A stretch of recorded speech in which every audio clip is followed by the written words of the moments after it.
Hi friends, welcome to our channel. Friends, మనకి నిరుద్యోగ అభ్యర్థులకి పోలీస్ డిపార్ట్మెంట్ నుంచి పర్మనెంట్ హోమ్ గార్డ్ ఉద్యోగాలకి సంబంధించి ఈ యొక్క జాబ్ నోటిఫికేషన్ అనేది అధికారికంగా అయితే రిలీజ్ చేయడం జరిగింది.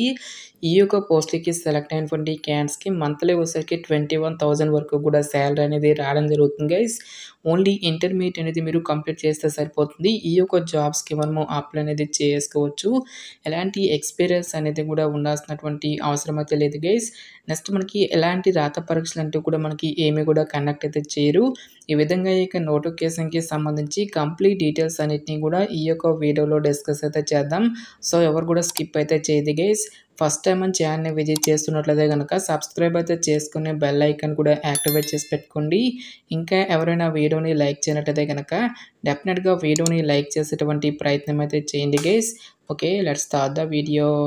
ఫస్ట్ ఆఫ్ ఆల్ ఈ యొక్క పోస్ట్లకి సంబంధించి ఇంపార్టెంట్ డేట్స్ విషయానికి వచ్చేట్లయితే కనుక మనకి మే 1 నుంచి కూడా అప్లికేషన్ ప్రాసెస్ అనేది స్టార్ట్ కావడం జరుగుతుంది. ఇక లాస్ట్ డేట్ విషయానికి వచ్చేట్లయితే కనుక మే 15 వరకు కూడా ఈ యొక్క రిక్రూట్మెంట్కి ఆన్లైన్లో అప్లికేషన్స్ అనేవి సబ్మిట్ అయితే చేసుకోవాల్సి అయితే ఉంటుంది. సో ఇక పోస్ట్కి సంబంధించి స్కిల్ టెస్ట్కి సంబంధించిన డీటెయిల్స్ అన్నిటిని కూడా ఫర్దర్గా మనకి ఇక్కడ ఆఫీషియల్ వెబ్సైట్ అనేది ఇవ్వడం జరిగింది. సో ఈ యొక్క ఆఫీషియల్ వెబ్సైట్లో ఇక డీటెయిల్స్ అన్నిటిని కూడా మనకి అనౌన్స్ అనేది చేయడం జరుగుతుంది గైస్. సో ఇక వెబ్సైట్ లింక్తో పాటు అప్లై లింక్స్ అన్నిటిని కూడా వీడియో డిస్క్రిప్షన్లోను కామెంట్ సెక్షన్ అయితే ప్రొవైడ్ అయితే చేస్తాను గైస్.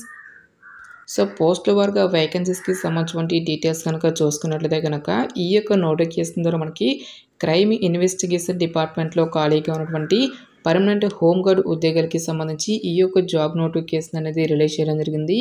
టోటల్గా మనకి 28 నెంబర్ ఆఫ్ వేకెన్సీస్కి సంబంధించి ఈ యొక్క జాబ్ నోటిఫికేషన్ అనేది అధికారికంగా అయితే రిలీజ్ చేయడం జరిగింది గైస్. సో ఈ యొక్క పోస్ట్లకి సెలెక్ట్ అయినటువంటి క్యాండిడేట్స్కి 700 రూపీస్ పర్ డే అనేది మనకి శాలరీగా పే చేయడం జరుగుతుంది గైస్. సో మంత్లీ క్యాల్కులేట్ చేసుకున్నట్లయితే కనుక దాదాపుగా మనకి 21,000 వరకు కూడా శాలరీ అనేది రావడం జరుగుతుంది.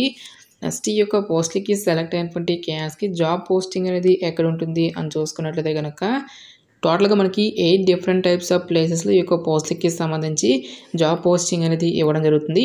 ఫస్ట్ ఆఫ్ ఆల్గా మనకి director general of police CID head క్వార్టర్స్లో మనకి జాబ్ పోస్టింగ్ అనేది రావచ్చు. లేదంటే మంగళగిరి, విశాఖపట్నం, రాజమండ్రి, విజయవాడ, గుంటూరు, నెల్లూరు, తిరుపతి, కర్నూలు అనేటువంటి ఈ యొక్క పర్టికులర్ లొకేషన్స్లో మనకి జాబ్ పోస్టింగ్ అనేది ఇవ్వడం జరుగుతుంది. సో ఇక పోస్ట్లకి ఎవరెవరు అప్లై చేసుకోవచ్చు అని చూసుకున్నట్లయితే కనుక ఓన్లీ ఆంధ్రప్రదేశ్ స్టేట్కి సంబంధించిన క్యాండిడేట్స్ మాత్రమే ఈ యొక్క జాబ్స్కి అప్లై చేసుకోవాల్సి అయితే ఉంటుంది. సో ఆంధ్రప్రదేశ్కి సంబంధించి అన్ని డిస్ట్రిక్ట్ల వాళ్ళు కూడా ఈ యొక్క జాబ్స్కి అప్లై అనేది చేసుకోవచ్చు. నెక్స్ట్ ఈ యొక్క పోస్ట్లకి సంబంధించి అప్లై చేసుకోవడానికి మీకు ఉండాల్సినటువంటి ఏజ్ లిమిట్ విషయానికి వచ్చేట్లయితే కనుక మే 1, 2025 నాటికి మీకు మినిమం ఏజ్ అనేది 18 ఇయర్స్ అయితే కంప్లీట్ అయి ఉండాలి. మ్యాక్సిమం మనకి 50 ఇయర్స్ వరకు కూడా అప్లై చేసుకోవడానికి ఛాన్స్ అనేది కల్పిస్తూ ఉన్నారు. సో ఇక జాబ్ నోటిఫికేషన్కి both male and female candidates ఇద్దరికి కూడా అప్లై చేసుకోవడానికి మనకి ఛాన్స్ అనేది కల్పిస్తూ ఉన్నారు కాబట్టి సో ప్రతి ఒక్క క్యాండిడేట్ కూడా ఈ యొక్క ఆపర్చునిటీని యూటిలైజ్ అయితే చేసుకోండి. నెక్స్ట్ ఈ యొక్క పోస్ట్లకి అప్లై చేసుకోవడానికి మీకు ఉండాల్సినటువంటి ఎసెన్షియల్ ఎడ్యుకేషనల్ క్వాలిఫికేషన్ విద్యా అర్హత విషయానికి వచ్చేట్లయితే కనుక must have passed intermediate or equivalent qualification అని చెప్పేసి ఇవ్వడం జరిగింది. సో మరి ఏదైనా ఒక విభాగంలో ఇంటర్మీడియట్ అనేది కంప్లీట్ చేస్తే సరిపోతుంది గైస్. ఈ యొక్క జాబ్స్కి మనము అప్లై అనేది చేసుకోవచ్చు. సో మరి ఇంటర్ పాస్ అయినా, ఐటీఐ చేసినా, డిప్లొమా కంప్లీట్ చేసినా సరే ఈ యొక్క వేకెన్సీస్కి అప్లై అనేది చేసుకోవచ్చు. సో దీంతో పాటుగా మనకి కంప్యూటర్కి సంబంధించిన నాలెడ్జ్ అనేది కూడా మీకు ఉండాలి అని చెప్పేసి ఇక్కడ మనకి టెక్నికల్ రిక్వైర్మెంట్స్లో క్లియర్గా మెన్షన్ చేయడం జరిగింది. లైక్ మనకి ఎంఎస్ ఆఫీస్, ఇంటర్నెట్, టైపింగ్కి సంబంధించిన స్కిల్స్ అయినా మాత్రం మీకు డెఫినెట్గా అయితే ఉండాల్సి అయితే ఉంటుంది. నెక్స్ట్ మనకి దీంతో పాటుగా డ్రైవింగ్ లైసెన్స్ అనేది కూడా మనకి అడగడం జరుగుతుంది. Must passes a valid driving licence, light motor vehicle or heavy motor వెహికల్కి సంబంధించిన డ్రైవింగ్ లైసెన్స్ అనేది కూడా మీ వద్ద ఉండాలి అని చెప్పేసి ఇక్కడ మనకి నోటిఫికేషన్లోనే క్లియర్గా మెన్షన్ చేయడం జరిగింది. నెక్స్ట్ ఈ యొక్క పోస్ట్లకి సంబంధించి మనకి ఫిజికల్ స్టాట్స్ అనేవి కూడా మనకి అడగడం జరుగుతుంది. ఆల్ మేల్ క్యాండిడేట్స్ అందరూ కూడా 160 సెంటీమీటర్స్ అనేది హైట్ అయితే ఉండాల్సి అయితే ఉంటుంది గైస్. ఉమెన్ క్యాండిడేట్స్ వచ్చేసరికి 150 సెంటీమీటర్స్ ఉన్నా సరే ఈ యొక్క జాబ్స్కి అప్లై అనేది చేసుకోవచ్చు. సో ఎస్టీ క్యాండిడేట్స్కి వచ్చేసరికి 5 సెంటీమీటర్స్ వరకు కూడా మనకి రిలాక్సేషన్ అనేది కూడా మనకి ఇవ్వడం జరిగింది.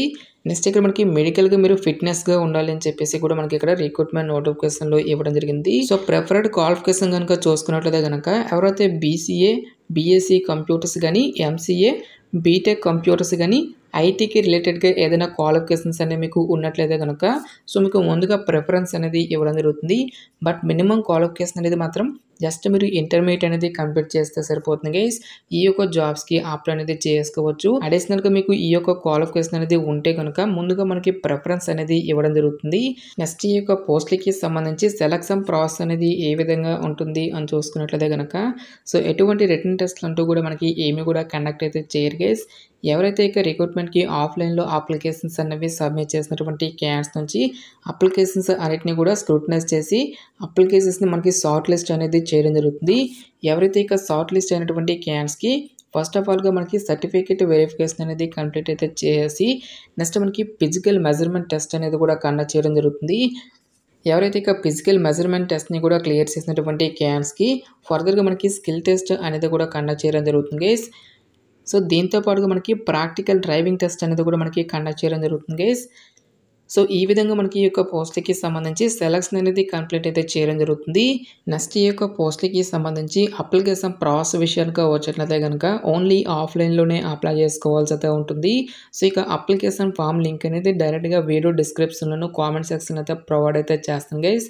ఈ యొక్క అప్లికేషన్ ఫామ్ అనేది మీరు ఫస్ట్ ఆఫ్ ఆల్‌గా ప్రింట్‌ఔట్ అనేది తీసుకొని రైట్ సైడ్‌లో మీ యొక్క లేటెస్ట్ పాస్‌పోర్ట్ సైజ్ ఫోటోగ్రాఫ్ అనేది మీరు ఇక్కడ స్టిక్ చేసి బ్లాక్ లెటర్‌లో మీ యొక్క ఫుల్ నేమ్‌తో పాటుగా మీ యొక్క father's name as per the 10th class మెమోలో ఏ విధంగా మీ యొక్క డేట్ ఆఫ్ బర్త్ అనేది ఉంటుందో ఆ విధంగా ఇక్కడ డేట్ ఆఫ్ బర్త్ అనేది కూడా ఇచ్చేసి మీ యొక్క జెండర్‌తో పాటు మీ యొక్క క్యాస్ట్ అనేది కూడా ఈ యొక్క బాక్స్‌లో మీరు రైట్ టిక్ అనేది చేసి మీ యొక్క సబ్ క్యాస్ట్‌తో పాటుగా రెసిడెంటల్ అడ్రస్సు, మీ యొక్క మండల్, డిస్ట్రిక్ట్ ఏంటి, మొబైల్ నెంబర్‌తో పాటు ఆల్టర్నేట్ మొబైల్ నెంబర్ అనేది కూడా ఇచ్చేసి మీ యొక్క ఈమెయిల్ ఐడీ, లోకల్ డిస్ట్రిక్ట్ అనేది ఏదైతే ఉంటుందో దానికి సంబంధించినటువంటి డీటెయిల్స్ అన్నిటిని కూడా మీరు ఇక్కడ 1 బై 1 అయితే ఫిల్ చేయాల్సి అయితే ఉంటుంది గైస్. సో, ఇక అప్లికేషన్ ఫామ్‌తో పాటు ఏ సర్టిఫికేట్స్ అనేవి అటాచ్ చేయాలి అని చూసుకున్నట్లయితే గనక సో, మీకు 10th క్లాస్ క్వాలిఫికేషన్‌కి సంబంధించినటువంటి సర్టిఫికేట్స్‌తో పాటు ఇంటర్మీడియేట్, అదర్ ఎడ్యుకేషనల్ క్వాలిఫికేషన్‌కి సంబంధించినటువంటి రిలేటెడ్ డాక్యుమెంట్స్ అన్నిటిని కూడా మీరు అప్లికేషన్ ఫామ్‌కి అటాచ్ అనేది చేయాల్సి అయితే ఉంటుంది.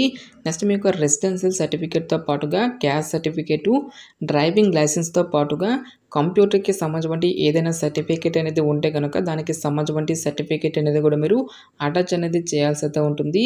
So, self attested recent passport size ఫోటోగ్రాఫ్స్‌ని కూడా మీరు అప్లికేషన్ ఫామ్‌తో పాటు కూడా సెండ్ చేసుకోవాల్సి అయితే ఉంటుంది. సో, టెక్నికల్ క్వాలిఫికేషన్‌కి సంబంధించినటువంటి సర్టిఫికేట్స్ ఏవైనా ఉంటే గనక దానికి సంబంధించినటువంటి రిలేటెడ్ డాక్యుమెంట్స్ అన్నిటిని కూడా మీరు అప్లికేషన్ ఫామ్‌తో పాటు కూడా సెండ్ చేసుకోవాల్సి అయితే ఉంటుంది. ఈ విధంగా మీకు ఎడ్యుకేషనల్ క్వాలిఫికేషన్‌కి సంబంధించినటువంటి ప్రతి జిరాక్స్ కాపీస్‌పై సెల్ఫ్ అటెస్టేషన్ అంటే మీ యొక్క సైన్ అనేది కంపల్సరీగా చేయాల్సి అయితే ఉంటుంది గైస్. సో, ఇక సర్టిఫికేట్స్ అన్నిటిని కూడా మీరు ఒక ఎన్వలప్ కవర్‌లో పెట్టేసి ఈ యొక్క ఎన్వలప్ కవర్‌పై application for the post job అని చెప్పేసి మీరు ఏ పోస్ట్‌కి అయితే అప్లై చేస్తున్నారో ఆ పోస్ట్ నేమ్ అనేది ఇక్కడ రాసేసి లెఫ్ట్ సైడ్‌లో వచ్చేసరికి మీ యొక్క అడ్రస్సు, రైట్ సైడ్‌లో మనకి నోటిఫికేషన్‌లో ఏ అడ్రస్ అనేది ఇచ్చారో ఆ యొక్క అడ్రస్ అనేది మీరు ఇక్కడ ఫిల్ చేయాల్సి అయితే ఉంటుంది. సో, ఇక అప్లికేషన్స్ అనేవి ఏ అడ్రస్‌కి సెండ్ చేసుకోవాలి అని చూసుకున్నట్లయితే గనక the director general of police, crime investigation department, Andhra Pradesh, AP police head quarters, Mangalagiri 522503 అనేటువంటి ఈ యొక్క అడ్రస్‌కి మీరు ఓన్లీ రిజిస్టర్ పోస్ట్ ద్వారా మాత్రమే ఈ యొక్క అప్లికేషన్స్ అనేవి సెండ్ చేసుకోవాల్సి అయితే ఉంటుంది. సో, ఇక పోస్ట్‌లకి సెలెక్ట్ అయినటువంటి క్యాండిడేట్స్‌కి జాబ్ పోస్టింగ్ అనేది కూడా మీ యొక్క సొంత జిల్లాలో గానీ, మీ యొక్క సొంత జిల్లాకి దగ్గరలోనే ఉంటుంది కాబట్టి సో, డెఫినిట్‌గా ఈ యొక్క ఆపర్చునిటీని యూటిలైజ్ అయితే చేసుకోండి. నెక్స్ట్ ఈ యొక్క నోటిఫికేషన్‌కి సంబంధించినటువంటి లింక్స్ అన్నిటిని కూడా వీడియో డిస్క్రిప్షన్‌లోను కామెంట్ సెక్షన్ అయితే ప్రొవైడ్ అయితే చేస్తాను గైస్. ఇంకా ఈ యొక్క నోటిఫికేషన్‌కి సంబంధించి మీకు ఎటువంటి డౌట్స్ వచ్చినా సరే నాకు కామెంట్ సెక్షన్‌లో కామెంట్ అయితే చేయండి. ఇటువంటి మరిన్ని జాబ్ అప్డేట్స్ కోసం మన ఛానల్‌ని సబ్స్క్రైబ్ చేసుకొని బెల్ ఐకాన్ కూడా యాక్టివేట్ చేసి పెట్టుకోండి. సో, ఇది ఫ్రెండ్స్ ఇవాల్టి వీడియో. రేపు మరొక మంచి జాబ్ అప్డేట్‌తో మళ్ళీ మీ ముందుకు రావడం జరుగుతుంది. Thanks for watching this video.